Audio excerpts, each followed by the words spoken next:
Olá, colegas e ouvintes da Rádio CASC. Eu me chamo Marina Miranda, eu sou presidente da Comissão de Conformidade e Compliance da OAB de Santa Catarina e hoje eu estou aqui, junto com dois colegas de peso na área de compliance, para tratar do nono ComplyCast, que é uma iniciativa da Comissão de Conformidade e Compliance da OAB.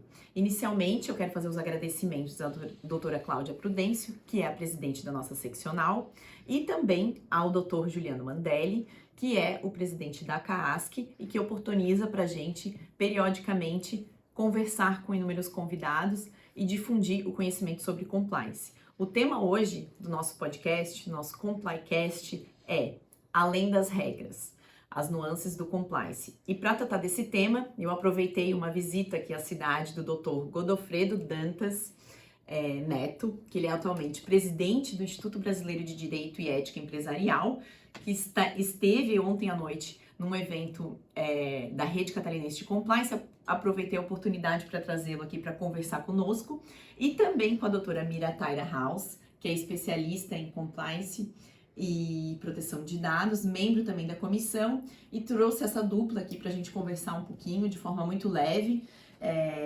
e divertida. Eu quero que aqui a gente tenha um bate-papo leve e divertido para que as pessoas entendam um pouco mais, e aqui eu estendo, além do público dos advogados, um pouquinho mais sobre o que é compliance e qual que é realmente a finalidade do compliance e por que gostamos tanto de compliance. Então, para começar esse bate-papo, eu vou fazer uma pergunta, quero direcionar a primeira pergunta para o Dr. Godofredo. O que é o compliance e por que ele é tão importante para as empresas? E eu coloco aqui as organizações como um todo. Bom, eu quero primeiro fazer uma saudação muito especial aos colegas de Santa Catarina. Eu tenho inscrição na OAB Santa Catarina, com muito orgulho, então me sinto em casa hoje. Mas não quero deixar de agradecer a iniciativa da Comissão de Compliance da OAB Santa Catarina, na sua pessoa, doutora Marina. É muito bom para mim estar aqui e poder falar com os colegas, mais ainda na companhia da doutora Mira Taira, que é uma craque no assunto. Agradeço também a oportunidade à presidente Cláudia Prudêncio, ao doutor Mandelli, que nos recebe nessa instalação magnífica da CAASC. Bom, falar de compliance para mim tem sido uma constante desde que assumi a presidência do IBDE, porque o tema realmente desperta muito interesse das pessoas, né? É um tema que está colocado na ordem do dia das empresas e eu diria até que fora das empresas, na ordem do dia da sociedade. É um tema que se instalou em debate a partir de uma percepção aguda de presença de corrupção no país, provocado muito pelo advento da Lei 12.846, a Lei Anticorrupção, e que ganhou emergência com a eclosão da chamada Operação Lava Jato. Isso pôs o tema da corrupção nas conversas de bar, nas conversas de família, nas mesas pelo Brasil afora. E junto com essa temática, o compliance se estabeleceu também dentro daquilo que a gente pode dizer o cotidiano da sociedade brasileira. Para as empresas, principalmente aquelas listadas em bolsas de outros países e até na própria B3 brasileira, para aquelas reguladas pela CVM, para as que operavam em mercado financeiro de um modo geral, esse debate sobre compliance já existia há muito tempo. Posso me referir aí ao final dos anos 1970, nos anos 1980, essas empresas já buscavam um amadurecimento em termos de compliance que, se nós formos buscar uma tradução quase literal, porque esse termo não tem correspondência, né, no nosso vernáculo, a gente está falando de conformidade, adequação às leis. Mas eu tenho a compreensão de que o compliance hoje, da maneira como nós compreendemos e atuamos nele no Brasil, ele não se conforma mais, já fiz um trocadilho sem querer, não se conforma mais dentro desse escopo de conformidade com a lei. Até porque tem uma reflexão que eu gosto muito de fazer, que imagine que as empresas têm buscado a implantação de programas de compliance. E se a gente entender que o compliance é conformidade e adequação com a lei, elas estariam reconhecendo que estão em desconformidade com a lei, o que é uma situação indesejável para qualquer um. De modo que o compliance hoje ele abarca uma série de iniciativas que visam a adequação das empresas à integridade. Esse conceito de integridade é um conceito mais amplo, muito mais alimentado de uma carga ética que nos compele na direção do que é bom, do que é fazer o bem e do que é fazer bem feito, porque não precisamos pensar apenas no resultado final, né, ser bom ou ser o bem, mas também no modo como nós fazemos as coisas. E aí, quando a gente fala de modo de fazer as coisas, a gente está falando puramente de ética, que nada mais é do que isso. O ethos, o elemento ético, é o nosso modo de fazer as coisas. E, portanto, eu gosto muito de empregar hoje o termo ética empresarial. É um termo que para mim agrada bastante, porque penso que ele abarca todo esse conceito que a gente quer dar à expressão integridade. De modo, doutora Marina, que respondendo a sua pergunta de uma maneira mais objetiva, eu diria que o compliance hoje, para nós que lidamos com ele no dia a dia, é a busca pela ética empresarial, pelo desenvolvimento de elementos que direcionem a atuação da empresa para o que é bom para a sociedade e para o que é fazer bem feito. Eu gosto de começar sempre por essa pergunta, né, de qual que é a compreensão de determinada pessoa sobre o termo compliance, porque eu acho muito difícil de colocar em palavras o que de fato ele representa, né? Então, eu vejo isso também, eu acho que o objetivo desse podcast é justamente a gente ultrapassar essa compreensão de que seria o mero cumprimento de normas, porque, como muito bem colocado pelo Godofredo, as empresas e as pessoas, de um modo geral, físicas, jurídicas, já precisam cumprir as normas. Então, a partir do momento que a gente entende que ética nos negócios, ética nas organizações, eu não gosto nem de falar só nos negócios, porque as empresas se relacionam com associações sem fins lucrativos, com o Estado, a todo momento com pessoas, né, com cidadãos. Então, a gente tem que ter essa perspectiva da ética, ela vai muito além, né? Eu como, né, atuante no setor público, eu percebo a ética também a partir do momento que a gente foca no cidadão. O que a sociedade precisa? Será que determinado órgão está conseguindo atender adequadamente a sociedade? Isso, para mim, tem a ver com compliance. Não é simplesmente evitar a corrupção, né? A gente está sendo efetivo nas políticas públicas, isso tem relação com ética, com inclusividade, com políticas públicas. Então, a gente vai além. A empresa, né, uma empresa indo para a iniciativa privada, ela está cumprindo com o seu papel, com a sua função social, né, com a sua, dentro dessa perspectiva de coletivo, essa empresa ela está só gerando lucro ou ela está gerando um lucro de uma forma sustentável?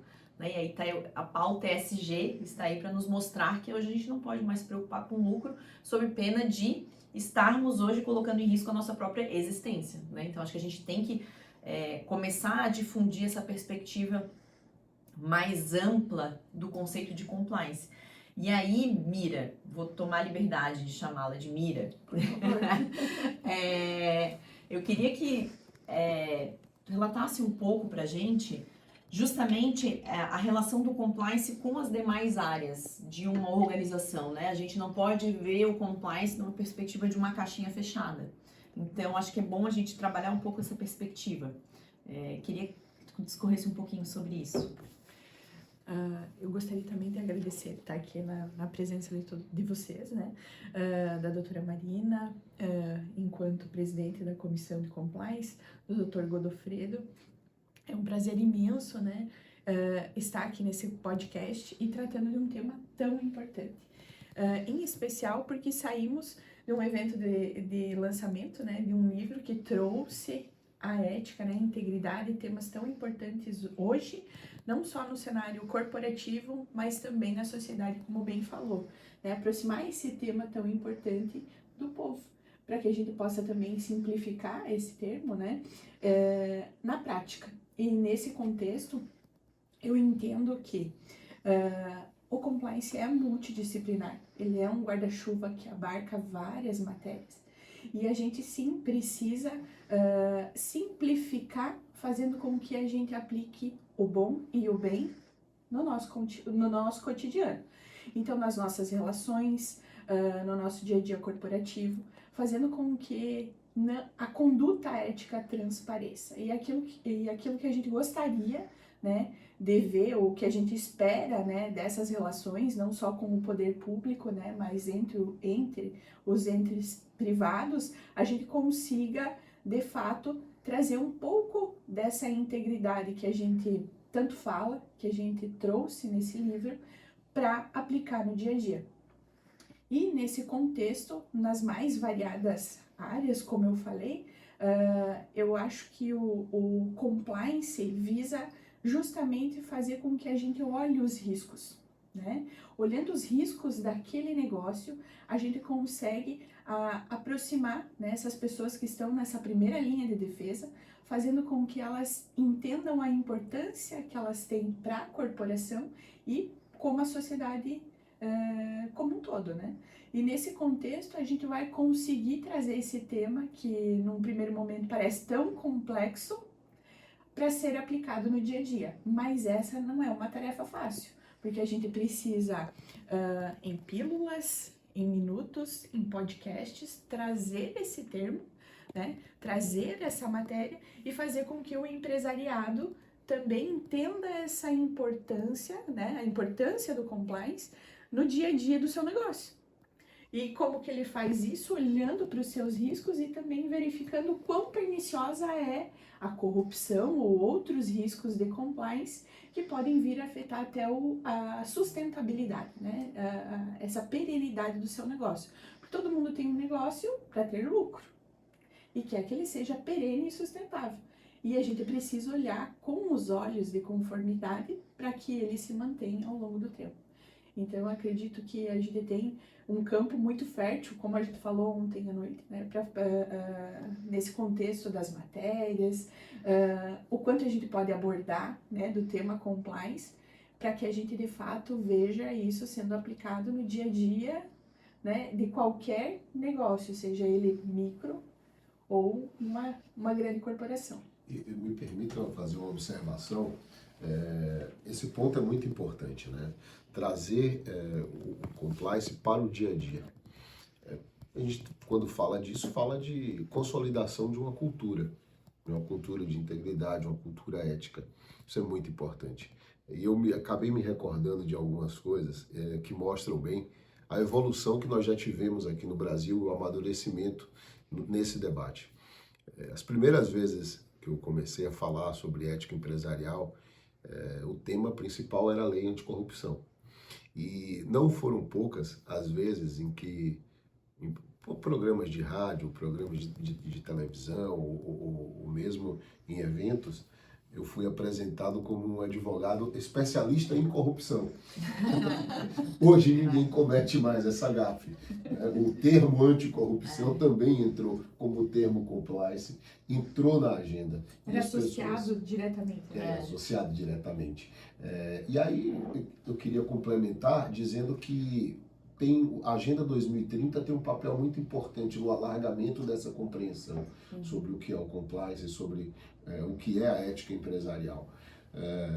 Na medida em que ela nos veiculou 17 ODS com uma carga de muita sustentabilidade, muita proteção do meio ambiente, muita busca pela solução de problemas sociais, ela nos colocou então esse alargamento de compreensão sobre a atividade e sobre aquilo que o compliance como o principal instrumento de governança, e a gente pega o G lá do acrônimo, nos permite, né, exercer dentro das corporações e, como a doutora Marina muito bem colocou, nas relações que a corporação toma para si, de fora, né, para fora.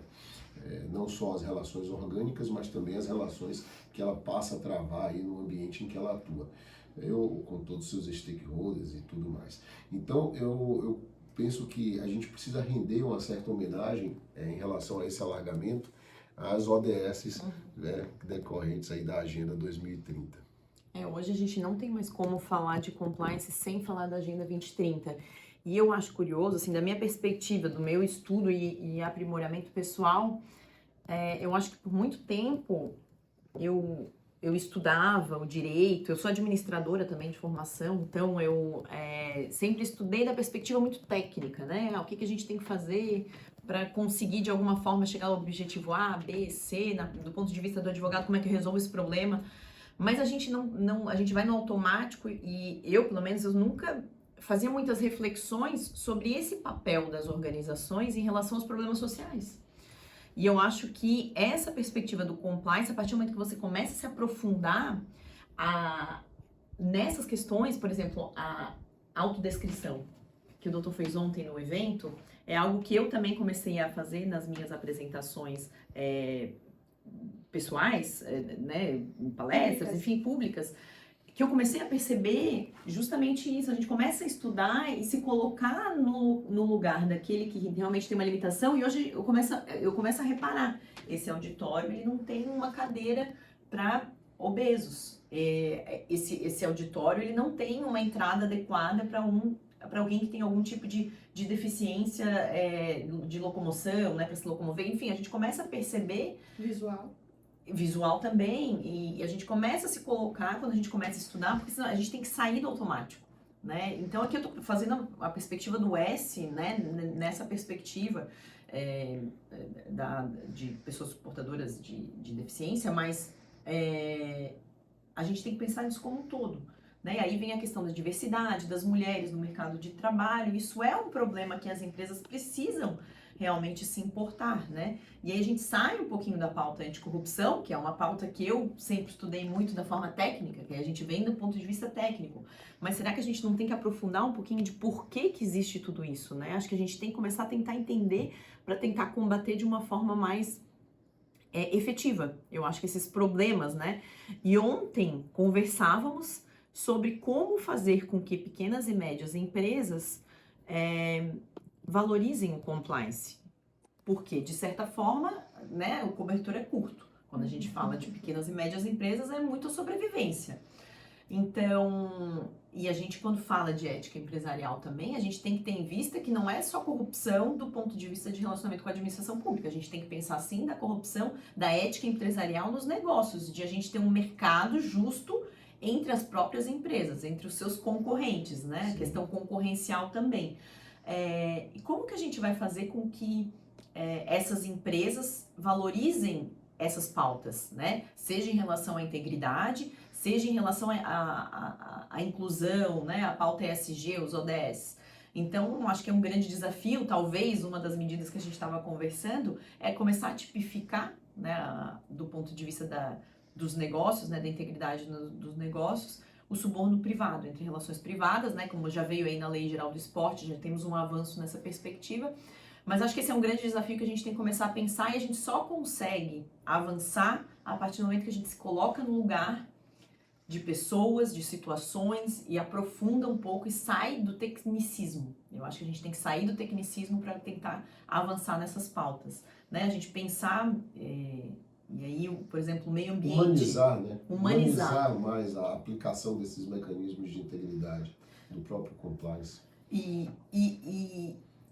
deixar de politizar alguns pontos. Ah, sim, isso tem sido... Né? A gente tem uma pauta muito séria, muito severa em relação ao meio ambiente, né? Já estamos em alarme, o alarme está soando muito forte, nós estamos e nada é feito.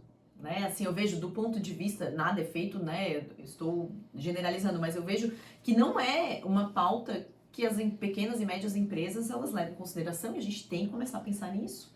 Né? O meio ambiente está gritando, e vamos sofrer consequências, né? Vídeo que aconteceu com o Rio Grande do Sul. Então, Godofredo, queria saber, né? Eu queria que você colocasse para a gente qual é o papel do IBDE nessa perspectiva, nesse contexto que a gente está colocando, como que ele desempenha, né, esse fomento à integridade, né? Como que isso é feito, e já aproveita aí para fazer uma chamada para quem quiser integrar o IBDE. Acho que boas oportunidades, né, e iniciativas a gente tem mais aqui divulgar. Bom, eu vou fazer isso comentando também um pouco do que você falou, porque disse muita coisa importante. O IBDE é um Instituto Brasileiro de Direito e Ética Empresarial. Ele foi fundado há 9 anos, comemora agora, no mês de agosto, 9 anos.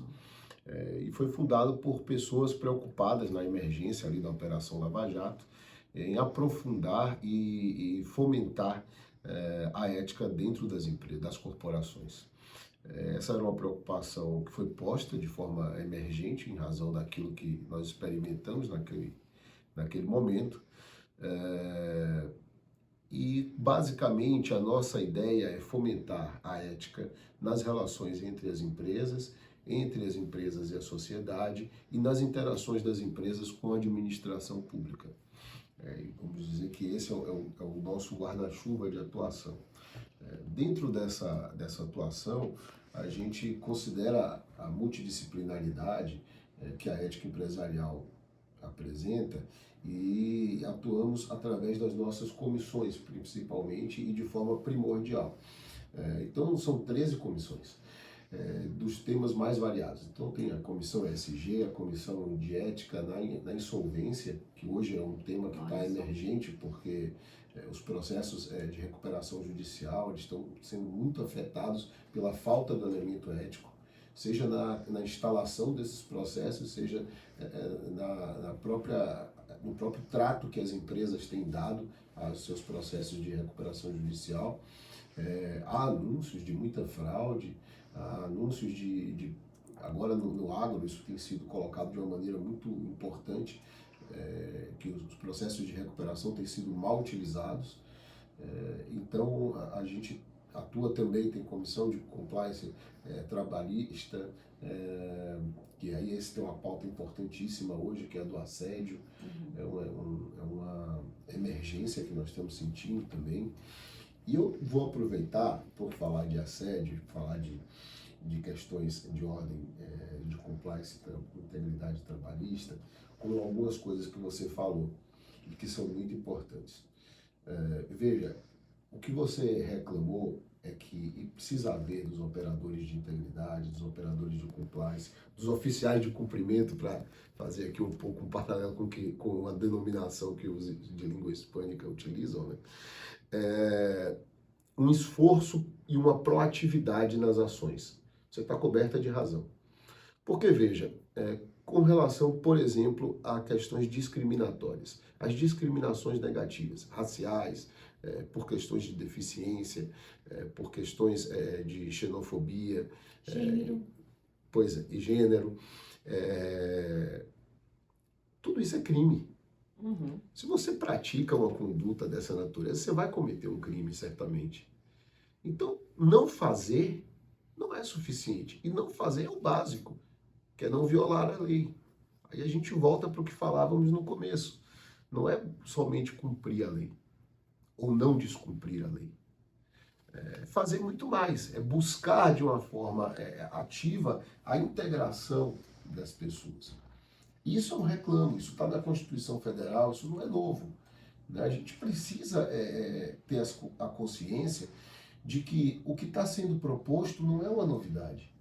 E às vezes esse elemento político, que você colocou muito bem, que precisa ser afastado, ele traz como se isso fosse uma novidade, uma pauta de determinados grupos, quando na verdade não é isso. É um reclamo de toda a nossa sociedade, é um mandamento da Constituição Federal. Desde 1988, nós somos uma sociedade constitucionalmente qualificada como solidária. Olha a importância disso. E olha que elemento axiológico, que elemento de valor ele traz para o nosso dia a dia, né? Seja das pessoas individualmente, seja das corporações. Porque ontem eu tive a oportunidade de mencionar no encontro que tivemos, né, fantástico, com a Rede Catarinense de Compliance, que lançou uma obra que eu já deixo aqui a dica, é uma obra de muito valor, com autores renomados que escreveram artigos brilhantes.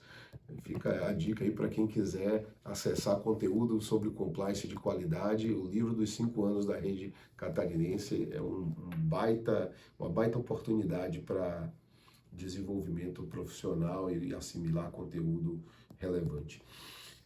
Então, o artigo 170 já traz para a gente vamos dizer assim, um cardápio de princípios e de valores a serem observados nas atividades corporativas. Está lá a defesa do meio ambiente, e aí não é proteção, veja como é muito mais do que isso, é defesa do meio ambiente. É uma atitude proativa.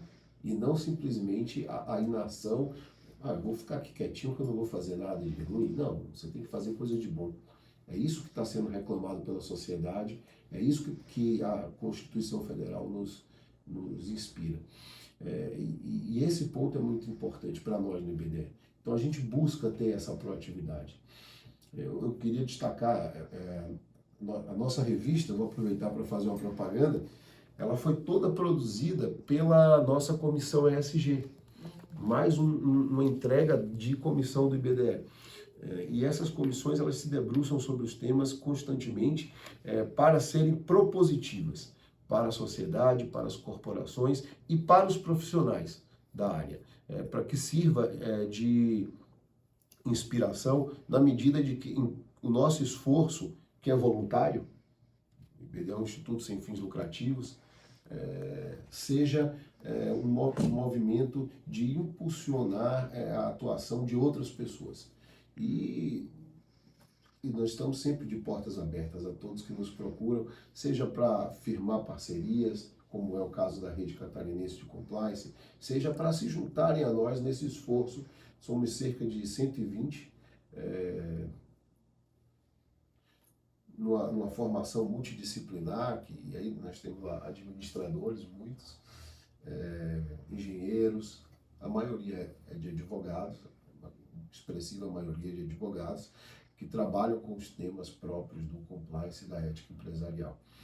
O IBDE tem regionais no Distrito Federal, no estado do Rio de Janeiro, no estado da Bahia, uma regional Nordeste com sede em Pernambuco, uma regional Centro-Oeste com sede em Goiânia, e agora nós estamos assumimos um desafio de instalar uma regional Sul.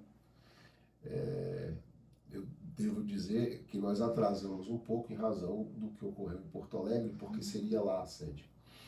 E agora nós estamos estudando como não perder o impulso da nossa aproximação maior com a região Sul nos últimos meses. A gente tem associados valorosos no Paraná, aqui em Santa Catarina e no Rio Grande do Sul. E é muito caro para nós que a gente possa convergir também as nossas conversas com os profissionais dessa região. Tem muita gente boa trabalhando aqui. Esse movimento Ética e Vinho que aconteceu ontem, aqui em Florianópolis, eu acho que veio a contribuir para esse movimento de força, para o Sul. E a gente encontrou vários associados, inclusive conquistou, o nosso desejo, de participar, do Instituto. E eu acredito que esse fazer algo, em busca do tema vem sendo uma bandeira, do IBDE e com muito sucesso, porque eu acredito que aqueles que não eram do Instituto ontem passaram a ficar com uma vontade imensa de participar. E essas iniciativas, na minha perspectiva, elas são importantes, e aí eu estendo para outras instituições além do IBDE, até a própria nossa comissão, a própria OAB com as suas comissões temáticas. Eu acho que isso, elas criam muito valor para a pauta, para o compliance em si, para a ética, para o fomento à ética, porque vejam só, em termos de, que o Dr. Godofredo estava mencionando, de legislação, nós já temos muitas leis e o arcabouço, regulatório, ele só amplia. Esse ano a gente já teve lei de igualdade salarial, no ano passado, lei emprega mais mulheres, a gente teve a lei agora de saúde mental, para fomentar a saúde mental nas empresas. Mais ou menos recentemente, não é tão recente, mas tivemos lei de privacidade e proteção de dados. A gente teve a nova lei de licitações, que ela vem com uma agenda, uma pauta ESG. Então, a gente tem um ambiente regulatório robusto, que está cada vez vindo mais forte, crescendo do ponto de vista de criar esse tipo de obrigação para as organizações de um modo geral, que eu coloco organizações públicas e privadas. E isso não é suficiente para fazer com que a gente tenha esse elemento de mudança efetiva. Então, assim, o que a gente precisa fazer? A lei já existe. O crime de corrupção já é tipificado no Código Penal há muito tempo, né, ativa e passiva. E a gente ainda tem muita corrupção no Brasil. Então não são mais leis, não precisamos de mais leis. Precisamos de mudança de mentalidade, de mudança de cultura. Precisamos entender o contexto social que estamos inseridos para tentar mudar, né? Como que esse é o desafio? A gente não precisa de mais leis. Eu acho que a gente precisa mudar. De cumprimento. Exatamente. E fazer o que estamos fazendo aqui. Sim. Porque a cultura, ela é passada de geração em geração, sim, mas ela é também transmitida dentro de uma mesma geração pelas pessoas que convivem nela. E é isso que nós estamos fazendo hoje aqui, que nós fizemos ontem. É conversar, é desmistificar, é apontar as vantagens do comportamento ético, as vantagens da existência de um bom ambiente de negócios, onde a concorrência não é desleal, onde um concorrente não tem vantagem em relação a outro porque é um sonegador. Então, o debate sobre isso é muito importante. E olha que oportunidade nós tivemos ontem e estamos tendo hoje aqui de novo, né? Certamente com um alcance incrível que essa audiência da OAB e da Caixa de Assistência tem. A gente precisa aproveitar essas oportunidades para sedimentar o discurso da vantajosidade de ser íntegro. Isso é muito importante. É cultura, é o desenvolvimento da cultura. E a gente não pode se afastar disso de modo algum. Por isso a minha alegria de estar aqui com vocês. Não, foi muito assertiva, né, a data e a sua vinda. E nesse contexto a gente percebe também, por mais que a gente esteja num momento delicado, né, de se falar de compliance, onde a gente não percebe isso muito forte, né, nas nossas estruturas, né, maiores, principalmente quando a gente se refere ao público, mas a gente precisa trazer o tema, à medida como a gente coloca também dentro das empresas. Eu trabalho muito com pequenas, né, empresas, onde a comunicação ela precisa ser efetiva, ela precisa ser forte, os treinamentos precisam acontecer, eles precisam de fato, né, aplicar, demonstrar como que se aplica o compliance na prática. Então, a gente percebe nesse contexto que a comunicação e a conscientização é um dos pilares essenciais para a gente conseguir com que a gente não só deixe de cometer ilícito, mas faça algo para que a gente promova essa cultura de integridade na nossa sociedade. Sim. E às vezes essa promoção, eu vou trazer um caso real de uma situação lá no que a gente está promovendo. Os casos reais são os melhores. Não, uma reunião que a gente estava tendo para promover um evento, a gente está tentando trazer com leveza diversos assuntos, como assédio, a questão racial, de discriminação racial, a questão do meio ambiente. Igualdade salarial. Também, mas a gente está tentando trazer isso por meio de vídeo, cinema. E a gente vai ter hoje, inclusive, lá no TCE, a série Cine Antirracista, Cine TCE Antirracista. E a gente disse, como é que a gente vai chamar as pessoas para assistir? Porque às vezes não é uma pauta que interessa. Eu falo, vamos botar certificado, a gente vai colocar atrações, sorteios, porque não me importa por que a pessoa vai chegar lá. Eu só quero que ela participe. E se eu tiver que incentivar de todas as formas possíveis, eu vou incentivar, até porque quem mais eu quero atingir não é aquele que já se interessa pela pauta. Eu quero atingir aquele que, de repente, não se interessa tanto por essa pauta. Fura bolha, né? Exatamente. Então, eu vou tentar artimanhas, digamos assim, para trazer essa pessoa que, de repente, não se interessa por essa pauta, porque ele é o meu foco. Então, ontem, o Godofredo mencionou também os incentivos financeiros para aquele empresário que talvez não se importe com essa pauta, né? Que são realmente os financiamentos.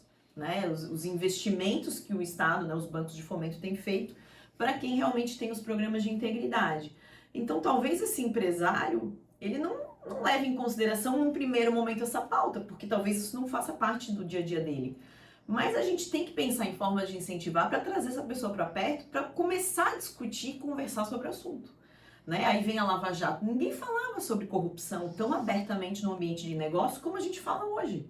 Hoje a gente conversa sobre isso, né? A gente é no amor ou na dor, né? Com a Lava Jato foi na dor, né? As empresas começaram, o ambiente empresarial começou a falar. Então a gente também tem que tentar pensar no amor. O investimento para trazer esse pessoal para perto é no amor. Vamos tentar trazer esse pessoal. Então talvez, né? Iniciativas como essas, que a gente chegou à conclusão, ó, o que, que a gente vai fazer? Vamos botar coffee break? Vamos botar coffee break. Então, se esse pessoal, né, participar pelo lanche, eu tô feliz. Brindes, né? Brinde. Então, assim, eu quero mais é trazer, não importa qual a circunstância. Então, acho que a gente tem que começar a pensar isso dentro das nossas instituições, porque, de fato, às vezes as pessoas estão no automático. Então, é uma pauta, são pautas novas, né? O Brasil ainda está caminhando nessa perspectiva. E aí, Mira, eu quero trazer um pouco da perspectiva da inovação. O que a gente tem hoje de inovação em relação ao compliance? Inúmeras, né? Você já trouxe várias aqui, mas eu queria só complementar uma questão. Veja só, a gente falou em como conscientizar, como trazer o compliance mais para perto. Mas nesse contexto também o empresariado, além de ter um incentivo, né? Um incentivo para poder, né? Trazer o compliance, estruturar um programa de compliance dentro da sua empresa, por bancos privados também, porque cada vez mais estão olhando para a sustentabilidade, perenidade daquele negócio, mas também as empresas também sofrem com a falta de ética. Então, à medida que elas são assediadas, né, à medida que elas não estão preparadas, né, com o seu ambiente interno para as pessoas que elas vão receber, então muitas empresas focam muito no código de conduta, né, e até tem muitos especialistas que não falam da ética, porque precisa ser cumprido aquilo na empresa. E muitas vezes essas pequenas empresas, elas não estão organizadas, não têm um nível de governança para poder resolver de maneira multidisciplinar os problemas que elas já têm, quando analisam seus riscos, quando analisam seus processos. Então, o compliance também traz esse movimento de governança, né, de organização do negócio, de olhar em busca da perenidade. E falando assim da inovação, hoje o que mais se fala, né, seguido aí pela inteligência artificial, também proteção de dados. A gente teve dentro do compliance trabalhista a Lei Emprega Mais Mulheres, que trouxe novamente com um enforce maior a questão do assédio. Então, onde empresas que não tinham estruturas mínimas de compliance, né, precisaram estruturar um canal de denúncia para poder recepcionar. Tiveram que treinar suas equipes de como recepcionar, como tratar, né, esse pádio, esse processo de sindicância dentro das suas empresas, porque eles viram bater na sua porta essa necessidade, justamente para que eles continuem, né, e não é nenhuma questão de inovação, mas que eles se mantenham, né, em conformidade perto até dos seus concorrentes. Então, nesse contexto, eu vejo que o compliance está se tornando um guarda-chuva muito grande. Então, empresas que já têm um programa de compliance estruturado estão tendo que abarcar, né, novas legislações, e aquelas que já têm, né, uma estrutura, por menor que seja, ela está tendo, né, que trazer esses movimentos, melhorar, né, nesse sentido, trazer especialistas, consultores, né, para aprimorar essa ideia de conformidade dentro da sua empresa. O que não ocorre com quem não tem uma estrutura mínima, que está tendo sempre que correr atrás, né, e acaba ficando, né, muito atrás daquilo que o mercado está exigindo da gente, que não é só a conformidade, mas usar a conformidade para seu benefício. Desse limão que eu estou tendo que experimentar nesse momento, que talvez não seja o momento economicamente mais viável ou para o meu negócio, né? Então, como que eu posso espremer e fazer dele um suco, né? E fazer essa limonada e trazer benefício para o meu negócio. Então, essa é a visão que o empresariado, na minha opinião, precisa desenvolver. E também não é só uma questão de conformidade com a legislação, como a gente estava falando, mas uma maturidade do próprio empresário, né? Aquele empresário que ele está em busca de fazer o seu negócio evoluir, que ele tem propósito no seu negócio, ele vê compliance, os seus pilares, como um elemento que vai ajudar, né, a percorrer esse caminho que é tão difícil hoje, que é empreender no Brasil. E queria aproveitar o que vocês colocaram para falar um pouco sobre o desafio que a sociedade e a humanidade tem pela sua frente, decorrente dessas novas tecnologias. Elas estão mudando muitas relações, né? E as relações das empresas com seus consumidores, com seus empregados, elas sofrem essa alteração também. É um novo padrão e a gente tem aprendido novos comportamentos e tem aprendido que há uma nova extensão dos nossos comportamentos.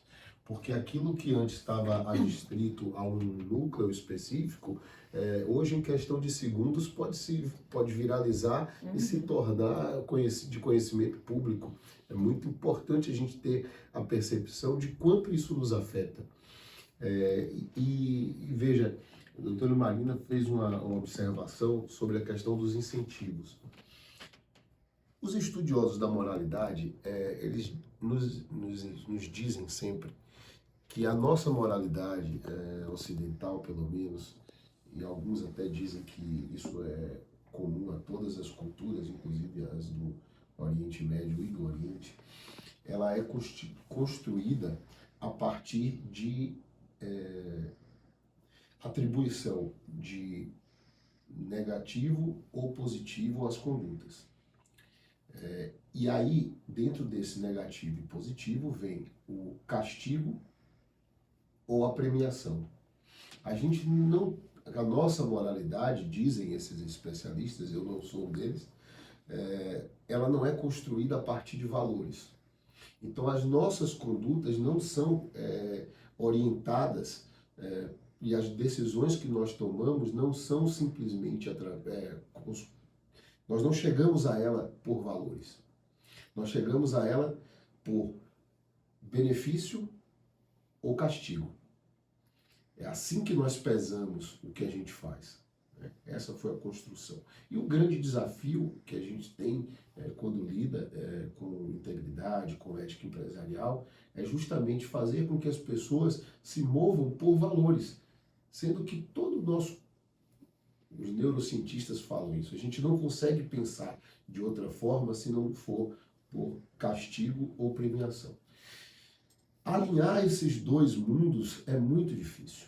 E esse é que me parece ser o desafio importante, né, para os operadores. Mostrar para aqueles que tomam decisões dentro das empresas que os valores são um benefício por si. Isso é muito complicado.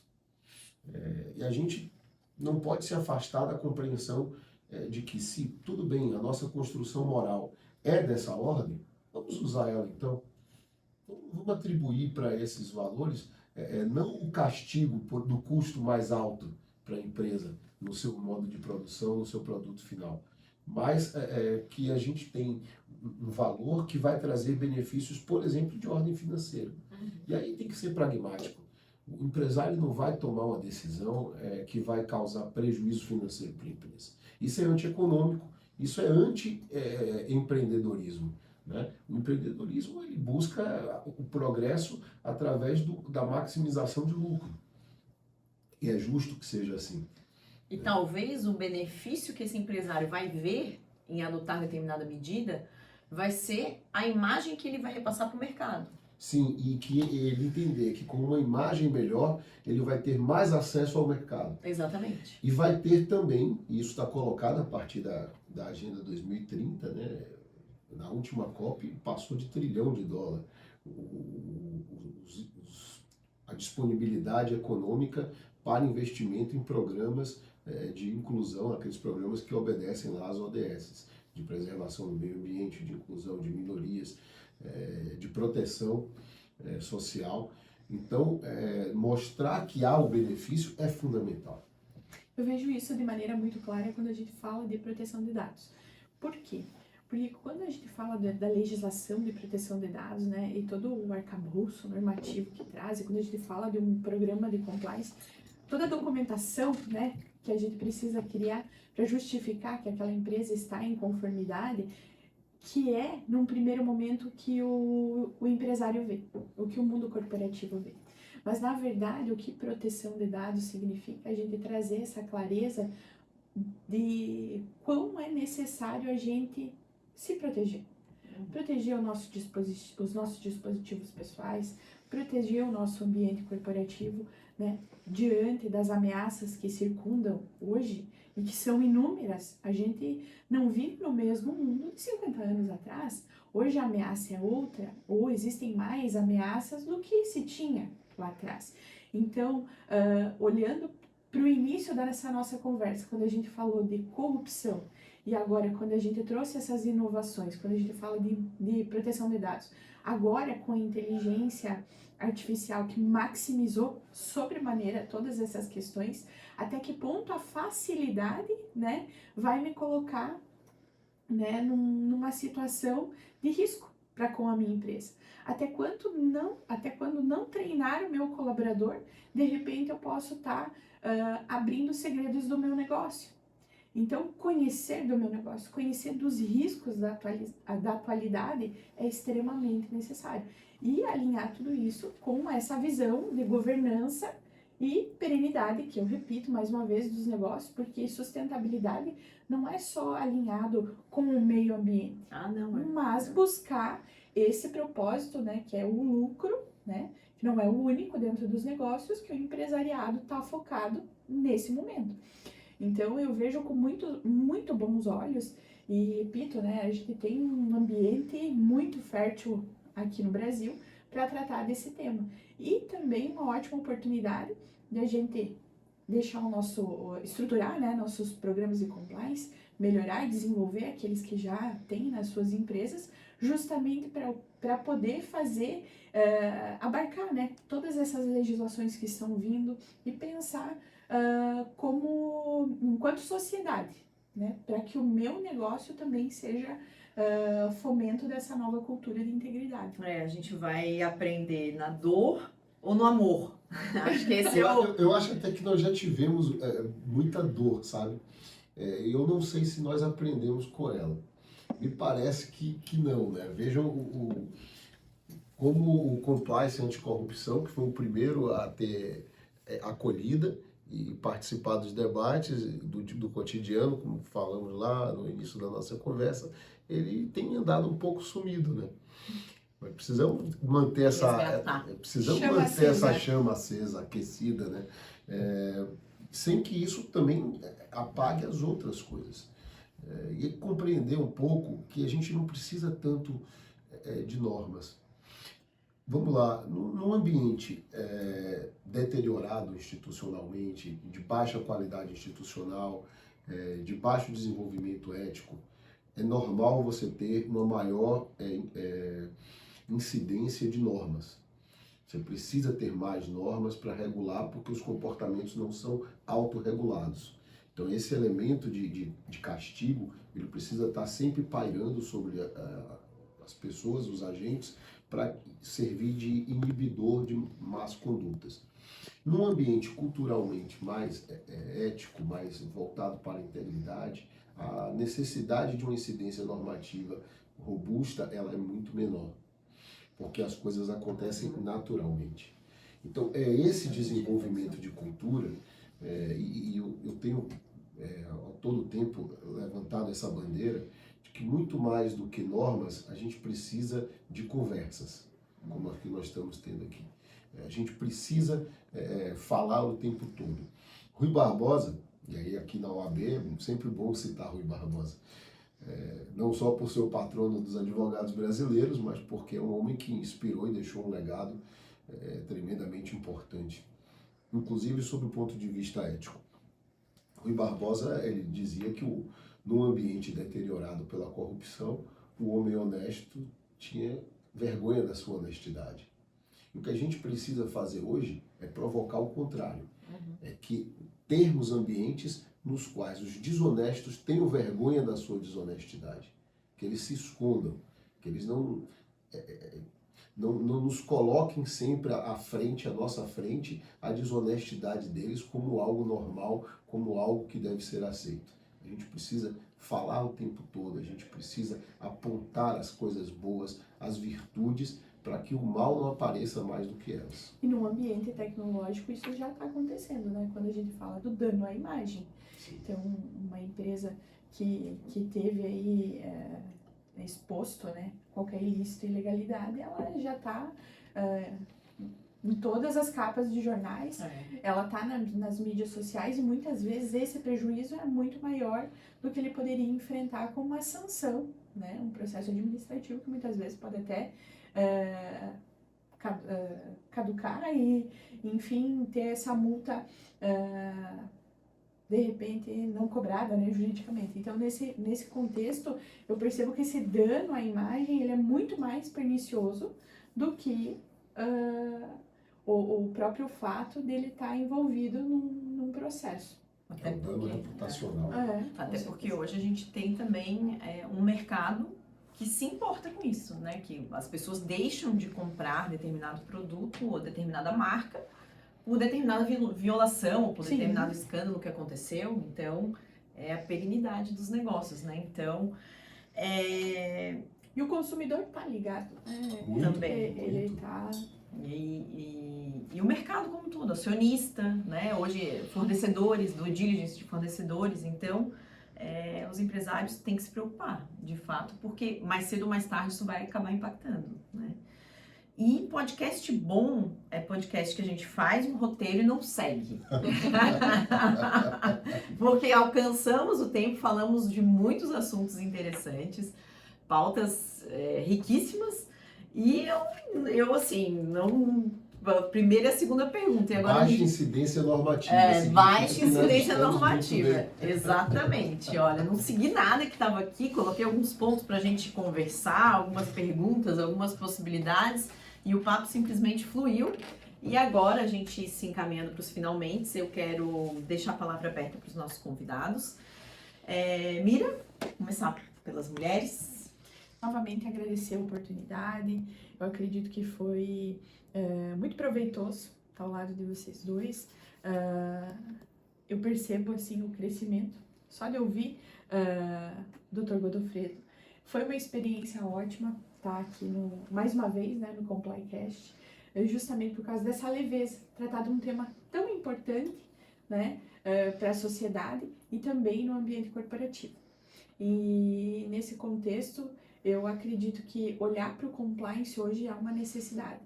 Então, você que é empresário, você que é um estudante do direito, que quer saber mais, né, procure a nossa comissão, né,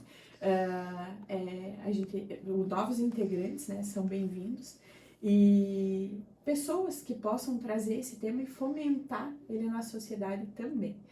E gostaria também de deixar como uma dica, vamos dizer assim, a conscientização e a comunicação dentro das empresas é essencial para que a gente possa trazer esse tema e cada vez mais disseminar a importância da integridade no ambiente dos negócios. Obrigada, Mira. Godofredo? Bom, eu quero agradecer muito pela oportunidade. O trabalho de vocês eu já acompanho há um certo tempo, à distância, mas é um trabalho que ele é tão evidente, né, e de tanta qualidade, e mesmo à distância a gente percebe como vocês têm feito muito aqui, né, pelo fomento da ética e do compliance a partir da comissão da OAB Santa Catarina. Eu sou um grande incentivador da participação da OAB nesse movimento de compliance, né? Que bom que hoje, eu acredito, todas as seccionais têm uma comissão de compliance. Eu sei que vocês tem um intercâmbio muito grande entre vocês das comissões, e trazer a advocacia para isso, para mim, é fundamental. O compliance, para mim, é uma categoria jurídica. Eu não acho que ele deve ser operado apenas por formados em direito, mas ele, inegavelmente, é uma categoria na medida em que está positivado na 12846. Em todo o conceito dele, é um conceito jurídico, né? Então, debater isso no âmbito da advocacia, para mim, é fundamental.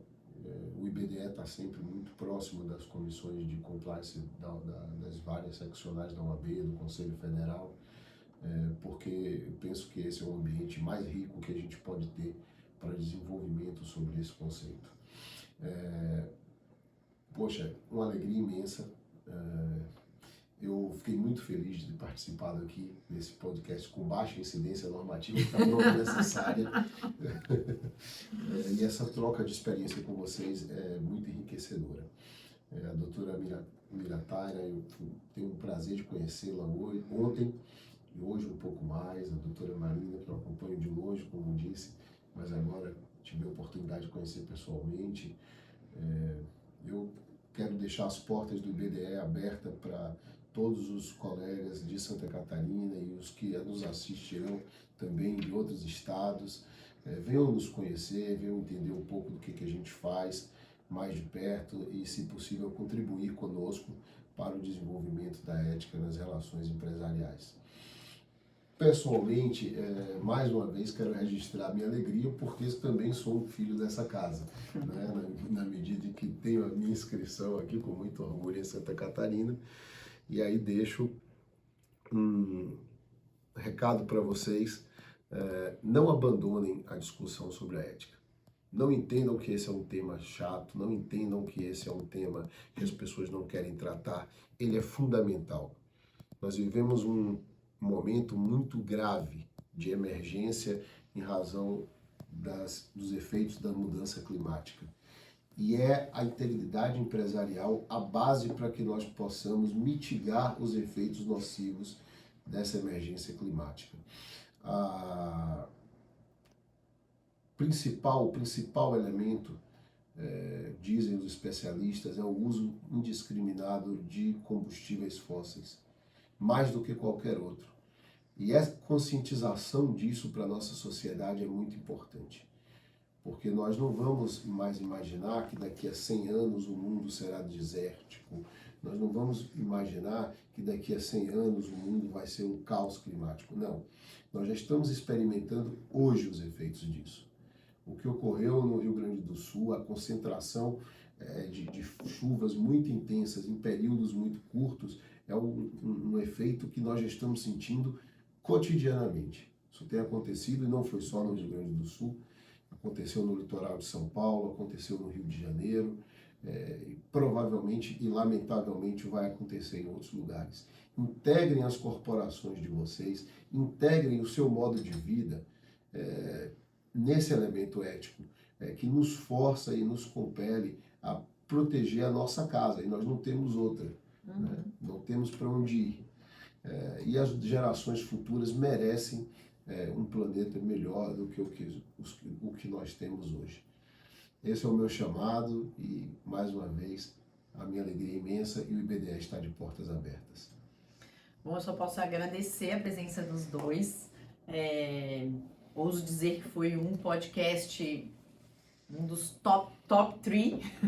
Para não desprestigiar ninguém, eu vou colocar como top 3. Gostei muito. No mínimo, uma medalha de bronze. No mínimo, já que estamos em clima de Olimpíadas. E agora eu quero deixar uns recadinhos, aproveitando que a gente está falando de fomento à ética e integridade.